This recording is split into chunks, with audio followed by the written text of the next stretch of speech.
Magandang gabi, kumusta po? Narito po ulit ang update natin para sa lagay ng ating panahon. Ngayong gabi po ng November 11, 2025. Sa ngayon po ay nagbabanta na natatama sa kalupaan anumang sandali ang Super Typhoon Uwan na nasa Category 4 Super Typhoon na nga po at taglay na ang lakas ng hangin na umaabot na sa 185 kilometers per hour at bugso na 235 kilometers per hour habang nasa layo na lamang ng 95 kilometer east ng northern part ng Aurora habang kumikilos pa west, northwestward sa bilis po na 30 kilometers per hour. Magdamag po ngayon na babaybayin ang mainland Luzon sa pagitan ng northern at central Luzon, pero apektado po ang buong Luzon. Paghandaan rin natin ang wind signal number 4 hanggang sa wind signal number 5 sa mga lugar na direktang daanan ng bagyo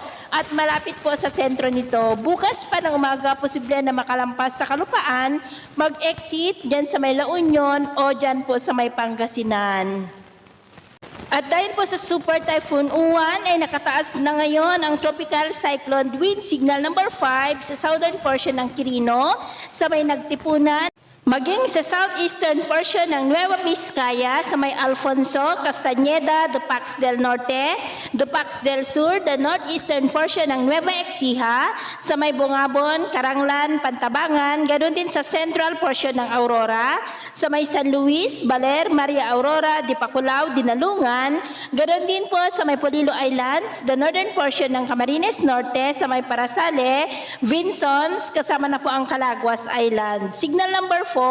sa southern portion po ng Isabela, sa San Agustin, Jones, Etiague, Dinapigue, San Guillermo, Cordon City of Santiago, the rest of Quirino, nalalabing bahagi ng Nueva Vizcaya, the southern portion ng Mountain Province, sa may Tadjan, Bauco, Sabangan, ganun din po sa southern portion ng Ifugao, sa may Tinok, Asipulo, Lamut, Kiangan, Lagawe, Hingyon, Hungduan, maging sa may Benguet, the southern portion ng Ilocos Sur, sa may Sugpon, Alilem, Sigay, Galimuyod, Tagudin, Santa Cruz, Salcedo, Santa Lucia, Suyo, Cervantes, City of Candon, San Esteban, Santiago, maging sa may La Union, Pangasinan, the rest of Aurora, nalalabing bahagi ng Nueva Ecija, the northmost portion ng Zambales, dyan sa may Santa Cruz, the northeastern portion ng Tarlac, sa may Camiling, San Clemente, Paniqui, Gerona, Victoria, Pura, Ramos, Moncada, San Manuel, Anao, La Paz, City of Tarlac, Santa Ignacia,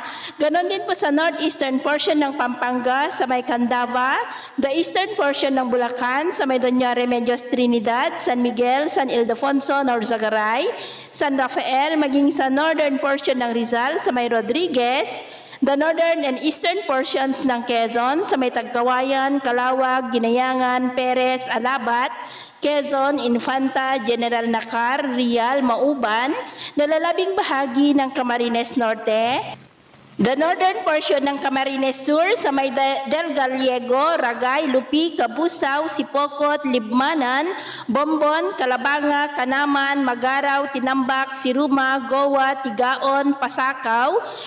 Milaor, Gainza, Naga City, Pamplona, Kamaligan, San Jose, Lagonoy, Presentacion, Garki, Torena, Karamuan, and the northern portion po ng Catanduanes, sa may Karamoran, Bagamanok, Pandan at Panganiban. Signal number 3 sa southern portion ng mainland Cagayan, sa may Tuao, Enrile, Solana, Tuguegarao City, Peña Blanca, Igig, Piat, Amulong, Santo Niño, Alcala, Rizal, nalalabing bahagi ng Isabela, the northwestern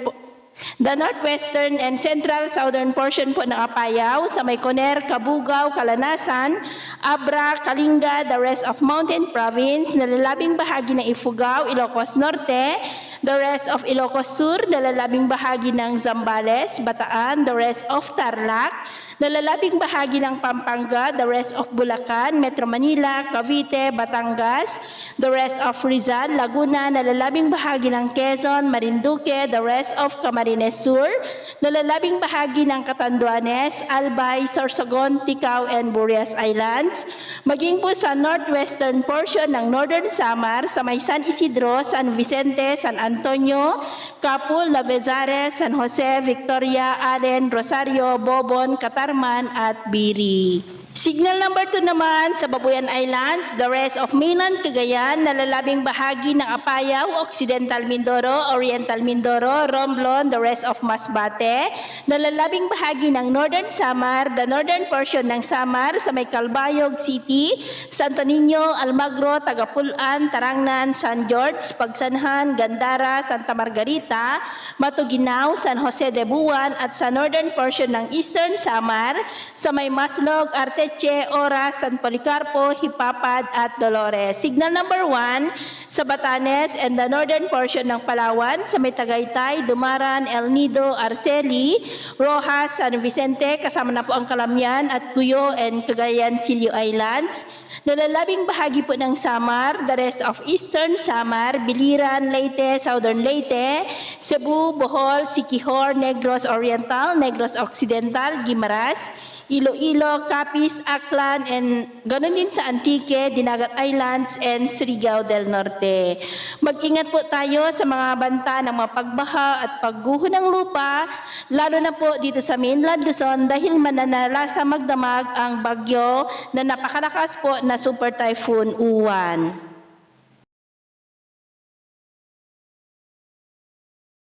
At sa atin man pong mga baybayin, dahil pa rin sa bagyo ay pinagbabawal na po ang papalaot sa lahat ng klase ng sasakyang pandagat sa buong seaboard ng silangan ng ating bansa dahil ang mga alon po dyan ay aabot hanggang sa 4.5 to 14 meters height. Kaya hanggat maaari po ay iwasan na muna natin ang papalaot dyan sa mga may kulay pula para po mas makaiwas sa mga sakunang pangkaragatan. So, yun po lang latest update natin sa araw na ito. At ako po muli si James na nagsasabing sa kahit anong pagsubok po na darating sa ating buhay, huwag na huwag po tayong mawawalan ng pag-asa.